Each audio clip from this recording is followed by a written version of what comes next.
Muito bem, pessoal. Então, nós vamos começar a nossa aula, que a gente vai relembrar uma matéria do primeiro ano, tudo bem? Quando a gente começou a falar de ácidos, bases e sais.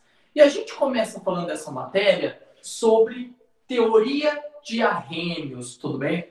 Pessoal, naquela época, ou melhor, em 1916, ok? Arrhenius foi o primeiro grande cientista, o grande expoente da época, a dizer o que eram compostos chamados eletrólitos, ok? Então, em 1916, surge Arrhenius para falar sobre a teoria dos eletrólitos. E para entender o que é um eletrólito, gente, vocês têm que entender o seguinte, tudo bem? Eletrólitos são aquelas substâncias que, quando dissolvidas em água, são capazes de conduzir corrente elétrica. Repito, elas só conduzem corrente elétrica quando elas estão dissolvidas em água ou derretidas, tudo bem? Então, a gente vai pôr essa definição. Segundo Arrhenius, eletrólitos são substâncias que, dissolvidas em água,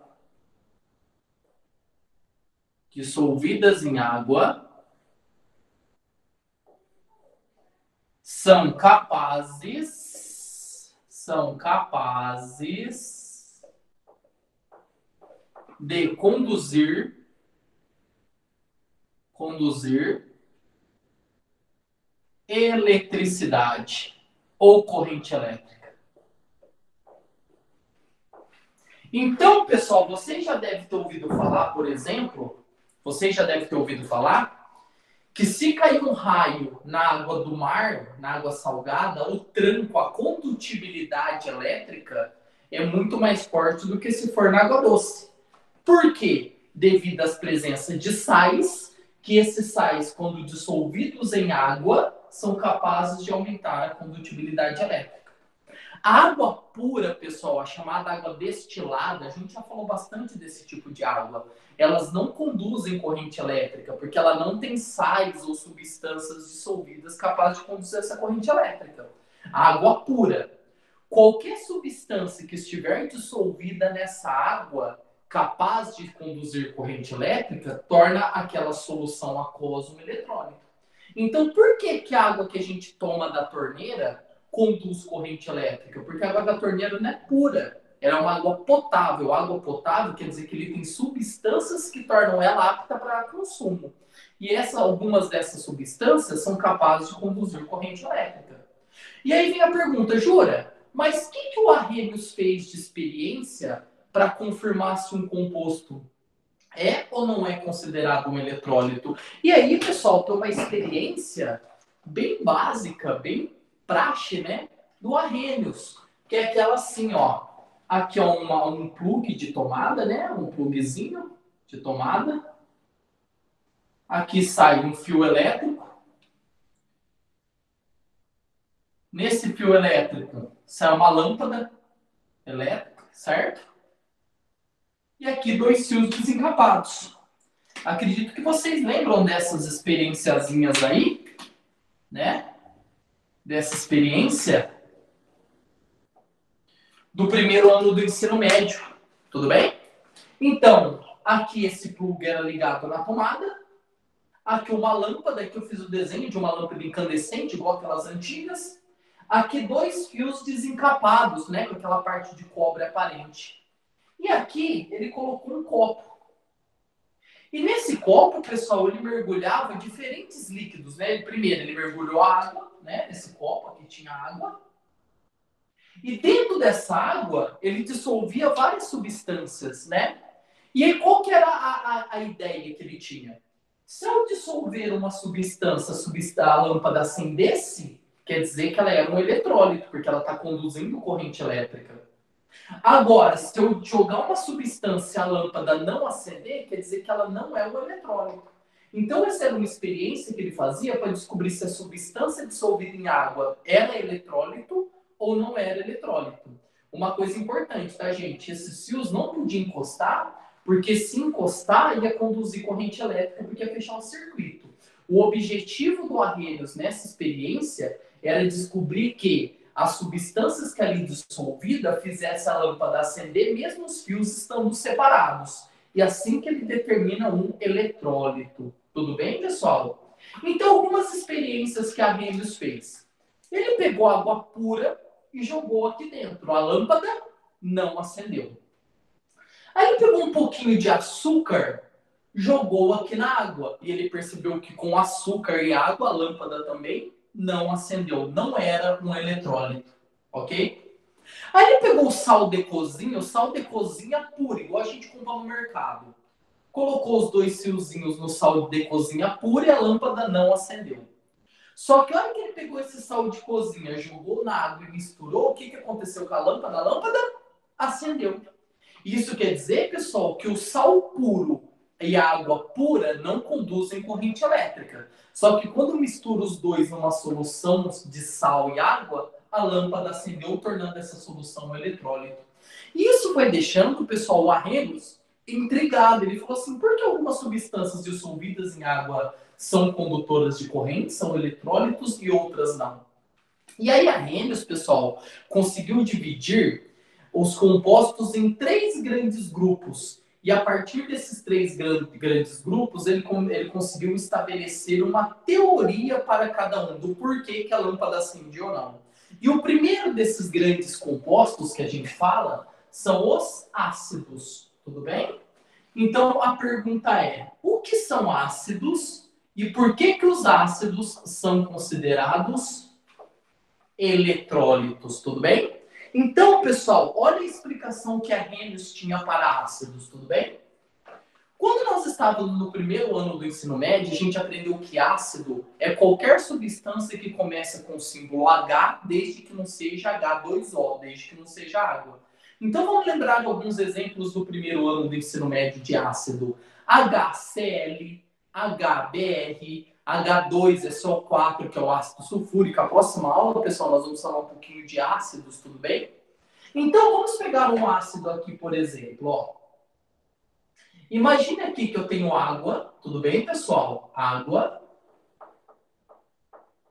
E eu vou jogar aqui dentro um ácido mais simplista que tem para a gente entender, que é o famoso HCl, o ácido do suco gástrico, né? O famoso ácido clorídrico.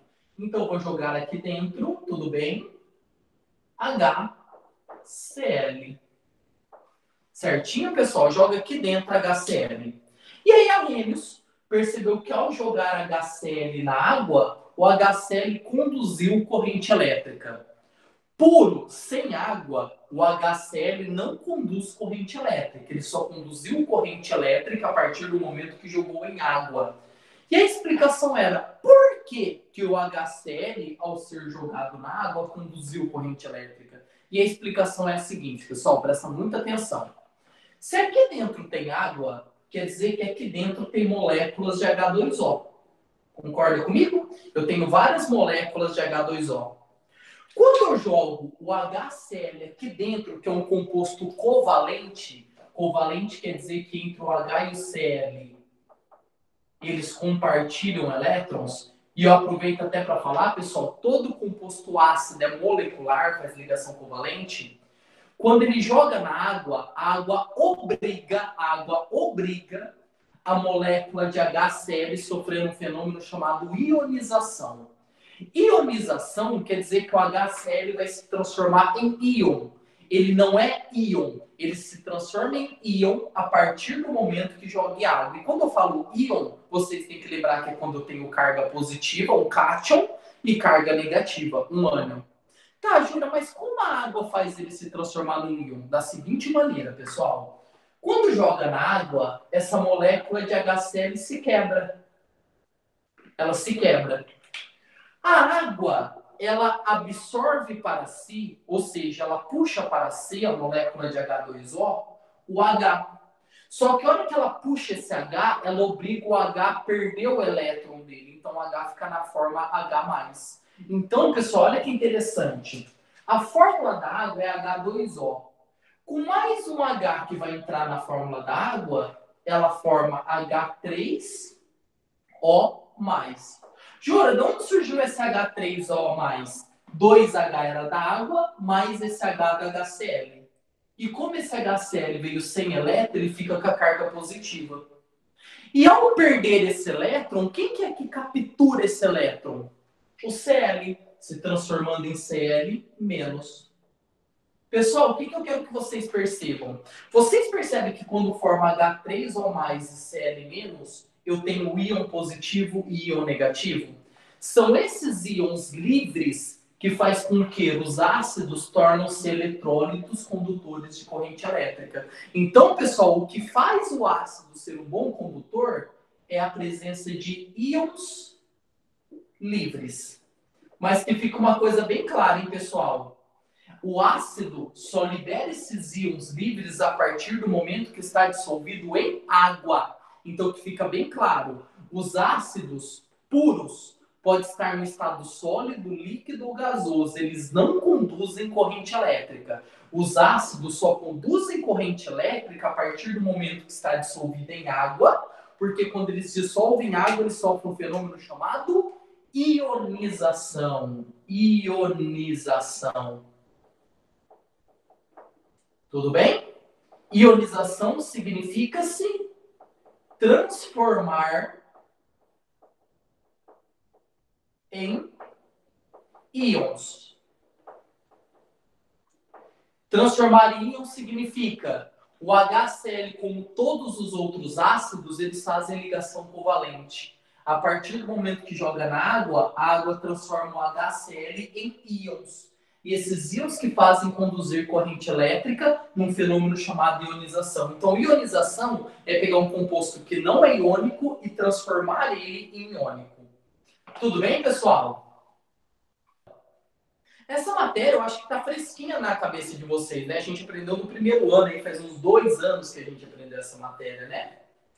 Tudo bem, galera? Vamos para o próximo? Agora,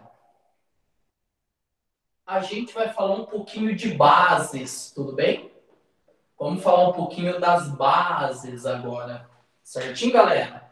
Pessoal, quando a gente fala em bases, a gente precisa relembrar o que são bases lá do primeiro ano do ensino médio, né? Nós aprendemos que bases são aqueles compostos que terminam com OH, lembra disso? E o exemplo mais clássico de base que a gente lembra é a famosa soda cáustica, lembra disso? NaOH, hidróxido de sódio. Então eu tenho aqui, ó, NaOH. Tudo bem, pessoal? Uma coisa muito importante sobre o NaOH. O NaOH, como todas as outras bases, exceto hidróxido de amônio, mas a gente vai falar do hidróxido de amônio na próxima aula, mas uma grande maioria das bases são compostos iônicos. Eles fazem ligações iônicas. Por quê, Jura? Vocês aprenderam isso. Porque ele é formado por um metal, que é o Na, e por não metais, que é o OH. Então, como a base é formada por um metal e por não metais, então a gente fala que ele faz uma ligação iônica. Pessoal, qual que é a grande diferença, então, de uma base para um ácido?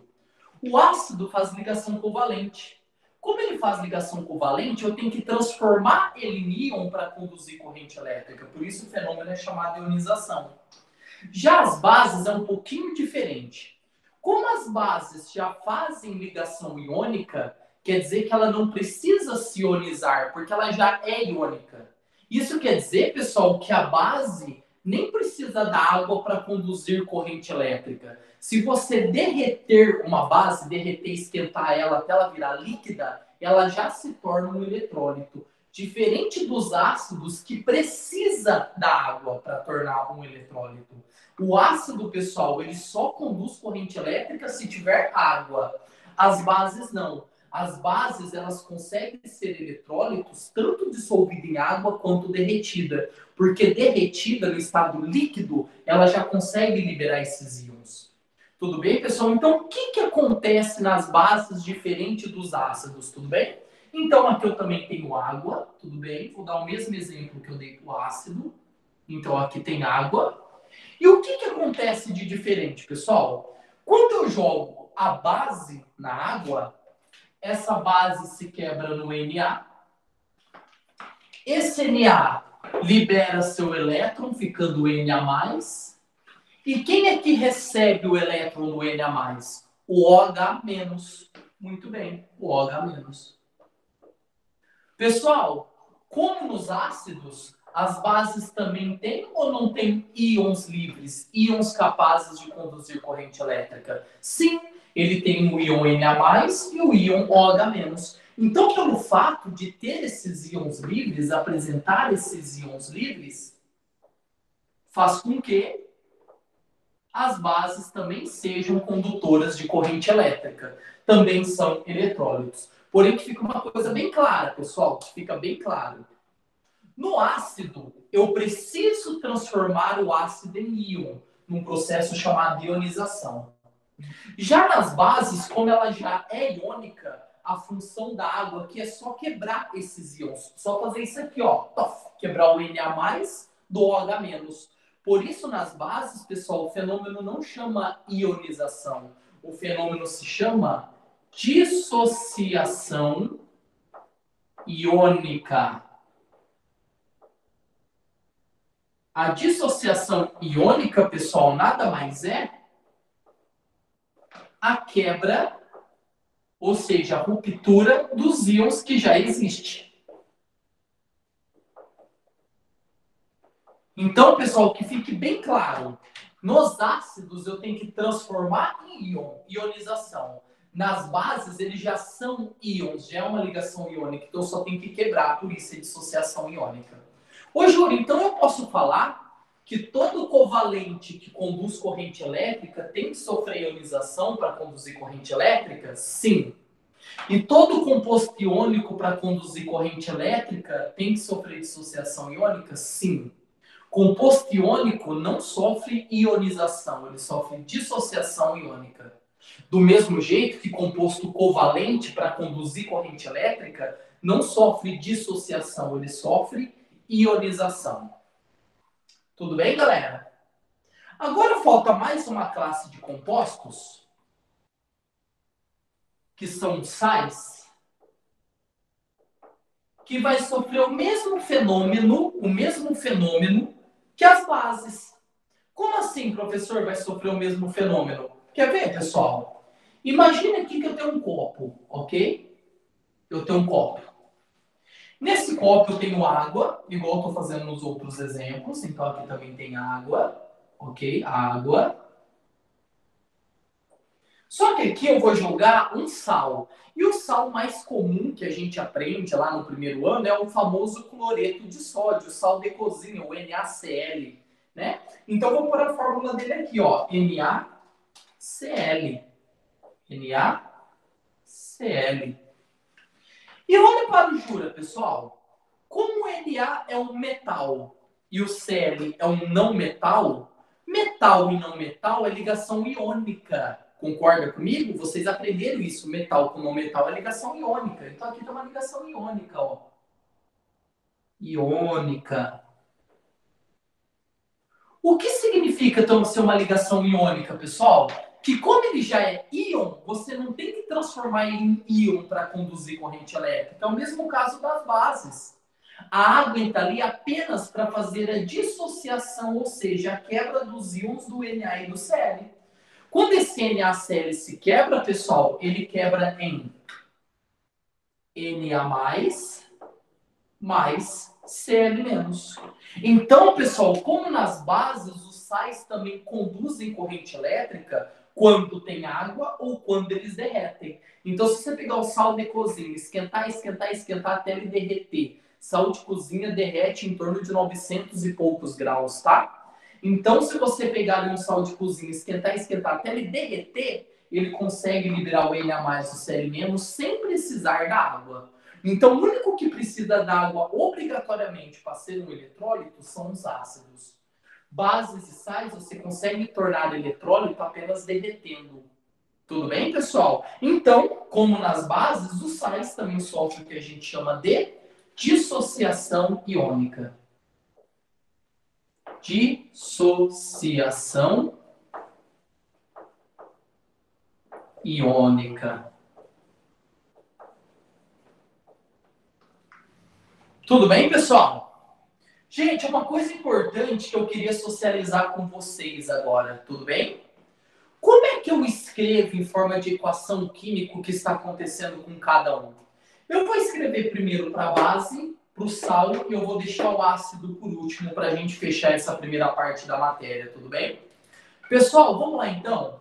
Nas bases ocorre isso aqui, eu vou colocar aqui no cantinho, tudo bem? O NaOH, que é uma base, ela reage com a água, tá? Então eu vou escrever aqui na seta água, para vocês saberem que tem uma água aqui. Água, certo? E qual que é a função da água nas bases mesmo? Fazer a dissociação iônica. Então, quando eu jogo na água, pessoal, a água quebra esse NaOH em Na+, mais OH-. Então, é exatamente o que eu falei aqui para vocês. Ó, o NaOH dissolve na água, sofre dissociação iônica, liberando Na+, e OH-. Tudo bem até aí, pessoal? O NaCl, pessoal, vai sofrer um fenômeno bem parecido, tudo bem? O NaCl. Vou por aqui, ó. O NaCl, quando você joga ele na água, tá? Então vou escrever aqui água também. Deixa eu pôr aqui uns pincéis, que eu tô meio perdido com esses pincéis aqui. Água. O sal também se quebra em Na+, e Cl-. Então, pessoal, tanto no de cima quanto na de baixo, a função da água foi só quebrar esses íons. Belezinha? Agora, pessoal, no ácido a conversa é um pouquinho diferente. No ácido, o HCl e todos os outros ácidos precisam reagir com a água para sofrer o fenômeno da ionização. Então, se a gente for escrever equação química completa, a gente deve escrever assim. Quer ver? Preste atenção. O HCl reage com a água, certo? Num fenômeno chamado ionização. Então, aqui ela reage com a água. E ao reagir com a água reage com o H+, formando H3O+, H3O+, mais Cl-.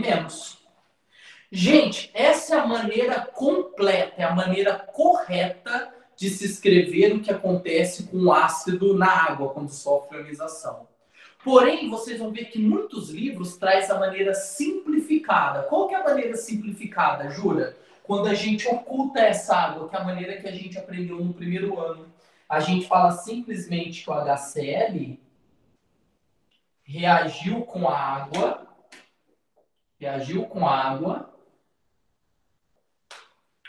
e gerou apenas H+, mais Cl-. Pessoal, presta bem atenção. É muito importante no terceirão vocês saberem isso. Jura, escrever desse modo ou desse modo, ambos estão certos? Ambos estão certos. Porém, essa é a maneira completa e essa é a maneira simplificada. Na maneira simplificada, a gente não representa a água, a gente só fala que o HCl quebrou em H+, e Cl-. Na maneira completa, a gente fala que esse HCl reagiu com a água para sofrer ionização, liberando H3O+, mais Cl-. Vocês precisam entender, pessoal, que H+ é uma maneira simplificada de se escrever H3O+. Tudo bem? Gente, eu quero encerrar nossa aula de número 15, então, uma aula muito importante para a gente falar de compostos inorgânicos, né? Fazendo uma tabela. Essa tabela, pessoal, é uma tabela bem parecida com o que vocês têm no livro de vocês, tá? Mas eu vou fazer de uma maneira mais fácil de vocês entenderem. Tudo bem? Então a gente vai por aqui, assim, quer ver, ó? Compostos iônicos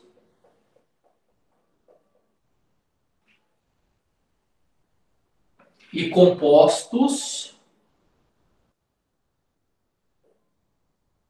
moleculares. E separadinho a gente vai pôr os ácidos. A gente vai pôr até ácidos e amônia, NH3, que o NH3 também sofre ionização igual aos ácidos.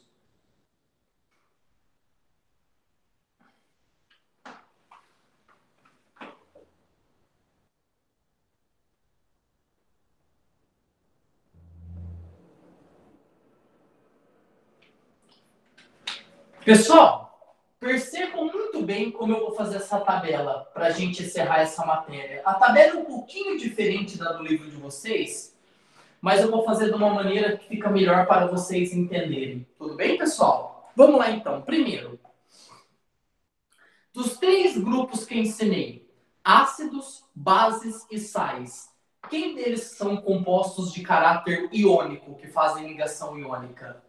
Bases e sais. Então, a gente vai por aqui, ó. Bases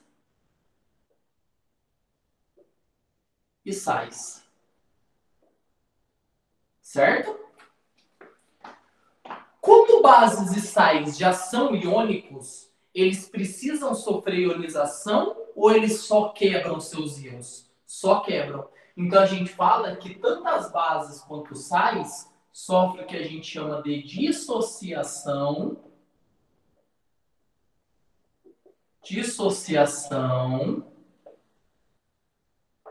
iônica. Dissociação iônica. Tudo bem, pessoal? E por sofrerem dissociação, eles conduzem corrente elétrica só dissolvida em água? Não, eu expliquei que eles dissolvem tanto em água quanto no estado líquido. Então, pessoal, os compostos iônicos, bases e sais conduz em água ou derretido. Derretido quer dizer fundido, né, pessoal? Então, eles conduzem água ou derretido. Tudo bem? Agora, vamos falar de compostos moleculares que não sejam ácidos e amônia. Tudo bem, pessoal? Compostos moleculares, açúcar, compostos de origem orgânica, né, em geral, conduzem corrente elétrica? Não conduzem corrente elétrica. Então, a gente pode dizer aqui alguns exemplos. Ó, açúcar, álcool,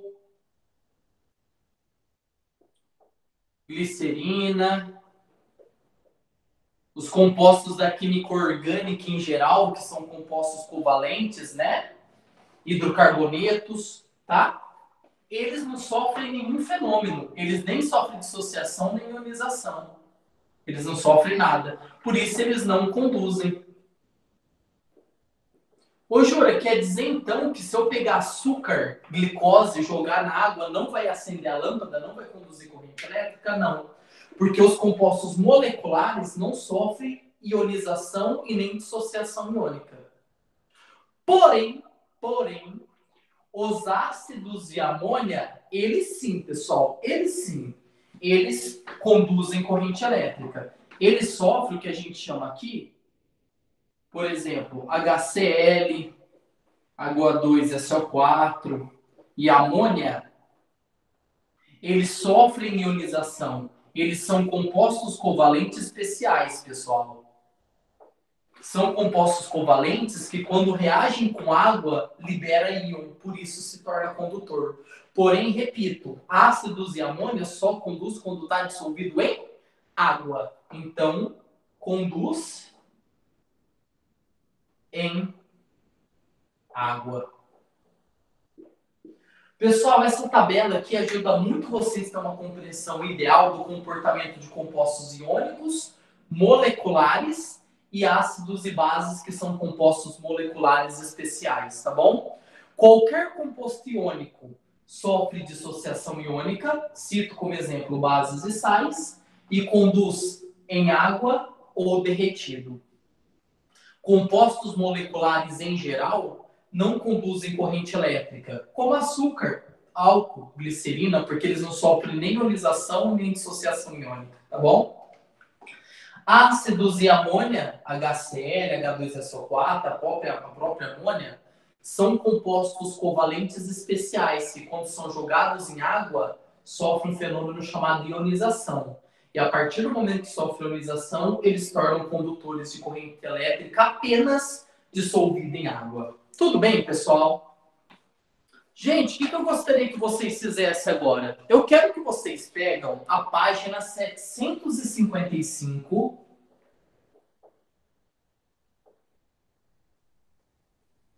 que agora a gente vai fazer o exercício de número 1. Ele dá um texto, pessoal, que serve para os exercícios de 1 até o 3, tudo bem? Então a gente vai começar a fazer esse exercício aí, beleza? Ele fala assim, ó. Ele me dá 3 colunas. Na primeira coluna ele dá um produto, aí ele dá o componente principal e aí ele dá a fórmula de cada um, tudo bem? É na terceira coluna que a gente vai se interessar mais, tá, pessoal? Ele pergunta assim, ó, exercício 1. Indique quais substâncias são iônicas e quais são moleculares. O que a gente não pode esquecer, substância iônica é aquela que tem metal e não metal. E molecular é aquela formada só por não metais, inclusive hidrogênio, que é um não metal. Então, eu vou pôr uma por uma aqui, pessoal. Vamos fazer 2 grupinhos. Um grupo assim, ó, iônica e molecular. Vamos separar em 2 grupos, ó. Iônica e molecular, tá bom? E vamos lá. Primeiro, NaCl. Pessoal, o Na é metal, Cl é não metal. Metal, não metal, iônica. Então, o NaCl é iônico. Próximo. Açúcar, C12H22O11. Pessoal, tanto C quanto H quanto O são não metais. Entre não metais, a ligação é covalente. O covalente ele é molecular. Então, C12H22O11 é um composto molecular, tudo bem? H2CO3, pessoal, HC e O são não metais, então também é molecular. H2CO3 é molecular porque isso é formado por não metais, ok? Suco de laranja, C6H8O7, CH e O, 3 não metais, ligação molecular também, né? C6H8O7, C6H8O7, certo? NaOH, o Na é metal, o OH é não metal, entre metal e não metal, ligação iônica. Então, NaOH, iônico. NaHCO3, Na, metal, HCO, não metal. Se tem metal e não metal, ligação iônica. Pessoal, uma coisa que vocês até poderiam fazer uma observação aqui. Professor, mas espera aí. Como aqui tem não metal com não metal, aqui eles se ligam de modo covalente. Quando a molécula tem iônica e covalente ao mesmo tempo, pessoal, a gente fala que ela é predominantemente iônica, tá bom? Então não importa quantos não metais tem. Se tem metal e não metal, a gente bate o martelo e fala que é iônica. Tudo bem? E C2H6O, CHO, tudo não metal, também é molecular. C2H6O. Então tá aí, pessoal, ó. Aqui eu tenho os 3 compostos iônicos e os 4 compostos moleculares. Tudo bem a primeira, pessoal? Certinho? O primeiro exercício. O exercício 2, pessoal, ainda continua falando daqui, beleza? Vamos lá ver o que é o exercício 2. Ainda falando dessa listinha. Ele fala assim, ó. Quais substâncias, se adicionadas em água em quantidade significativa, irão formar soluções eletrolíticas? Pessoal, primeiro, quem delas vão conduzir corrente elétrica quando jogar em água? Todos os iônicos que conduz e aqueles que forem ácido. Só não conduz Aquele que for molecular e não for ácido, ou seja, não começa com H. Então, quem são os eletrólitos? Os três iônicos são, então, NaCl, NaOH e NaHCO3. Iônico, pessoal, sempre conduz corrente elétrica, sempre. E dos moleculares, quem é que vão conduzir? Aqueles que forem ácido, que começarem com H. Esse não, esse sim, ó. Esse é o ácido carbônico, então ele conduz corrente elétrica. H2CO3. Então perceba que desses quatro, esse é o único que é ácido. É o único molecular que sofre ionização e vai conduzir quando dissolvido em água. Tudo bem a dois, galera? Certinho? E vamos aproveitar e fazer a 3. Tudo bem? E a 3 diz assim, ó. O soro caseiro é uma solução composta de água, sal de cozinha e açúcar. Essa solução é eletrolítica? Justifique. Pessoal, vamos lá então. Tem água, tem açúcar. Açúcar na água não conduz, só que tem sal. Se tem sal, conduz. Professor, mas tem açúcar também. Não importa. Não importa se tem 1 milhão de compostos. Se tiver lá um que conduz corrente elétrica, a gente pode falar que o conjunto é eletrolítico. Tá bom, pessoal? Então a gente vai justificar. É eletrolítico? Sim. Por que justifique? Devido à presença dos íons livres, devido à presença dos íons livres do sal de cozinha. Quem são esses íons no caso? Na e Cl-. Então, que fique bem claro, pessoal, o soro ele só é condutor devido à presença do sal de cozinha e não devido à presença do açúcar. Se tivesse só água e açúcar, não seria eletrolítico. Ele só é eletrolítico devido à presença do sal. Tudo bem, pessoal? Vamos fazer agora o exercício de número 4. Tem mais 3 exercícios aí, né? 4, 5 e 6. Vamos para o exercício 4. O exercício 4, pessoal, ele diz assim, ó. É uma tirinha do Calvin aí, né? Não é do Calvin, não. É do... Nossa, eu esqueci o nome. Charlie Brown. Do Charlie Brown, né? Do Snoopy lá. 200-0, não pode ser. Como podemos ter perdido por 200-0? O que se passou? Pensei que a vitória estava assegurada se todos bebêssemos aquela solução eletrolítica equilibrada. O que se passou, né? O termo eletrolítico utilizado pelo personagem da tira indica que a solução possui o quê? Pessoal, foi basicamente o que eu falei na aula. Para ser uma solução eletrolítica, conduzir corrente elétrica, o que tem que ter livres na solução? Íons, tá? Então seria a alternativa D, devido à presença de íons livres. São esses íons livres, positivos e negativos, que a solução se torna eletrolítica. No caso do sal de cozinha, por exemplo, Na+, Cl-. São íons positivos e negativos que tornam a solução eletrolítica. Tudo bem, galera? Certinho? Beleza? Exercício 4. Vamos então agora para o exercício 5, penúltimo exercício da nossa lista. Tudo bem, pessoal? Belezinha? Pessoal, o exercício 5, ele diz assim, ó. Considere as seguintes soluções. Aí me dá 1, eletrolítica, 2, não eletrolítica, 3, iônica e 4, molecular. Vamos lá, pergunta? A. Quais soluções conduzem corrente elétrica? Pessoal, para conduzir corrente elétrica, primeiro, ela tem que ser eletrolítica. Então, você vai pôr aí número 1, ela tem que ser eletrolítica. E para conduzir corrente elétrica, ela também tem que ser o quê? Iônica. Iônica aí é a alternativa 3. Então, para conduzir corrente elétrica, ela tem que ser iônica e eletrolítica. Agora, na B, ele vai perguntar, e quais não conduzem corrente elétrica? Pessoal, se ela não conduz corrente elétrica, quer dizer que ela é não eletrolítica, é a 2. Não eletrolítica. E molecular, porque molecular não conduz corrente elétrica. Professor, mas existem moleculares que conduzem corrente elétrica, ácido e amônia, mas aqui já são compostos moleculares especiais. De um modo geral, a gente fala que os compostos moleculares não conduzem corrente elétrica. Tudo bem, pessoal? Então, 2 e 4. Tudo bem, gente? Belezinha?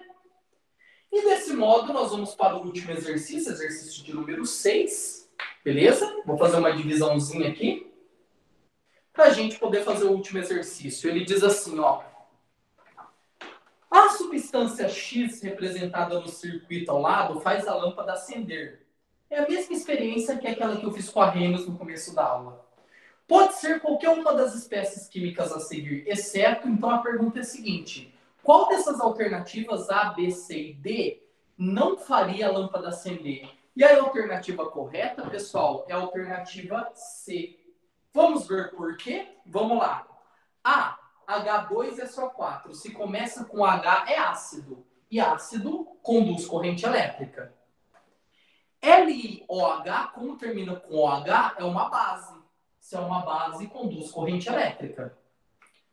C6H12O6. CH e O são 3 não metais. Entre não metais, a ligação é molecular. Então, ele não conduz corrente elétrica. Por isso é a C. E a D, KNO3. O K é metal, o NO é não metal. Entre metal e não metal, ligação iônica, é um sal. E ligação iônico-sal conduz corrente elétrica. Então, a única alternativa que não conduz corrente elétrica é a C, ok? Pessoal, e essa foi a nossa aula de número 15. Tudo bem?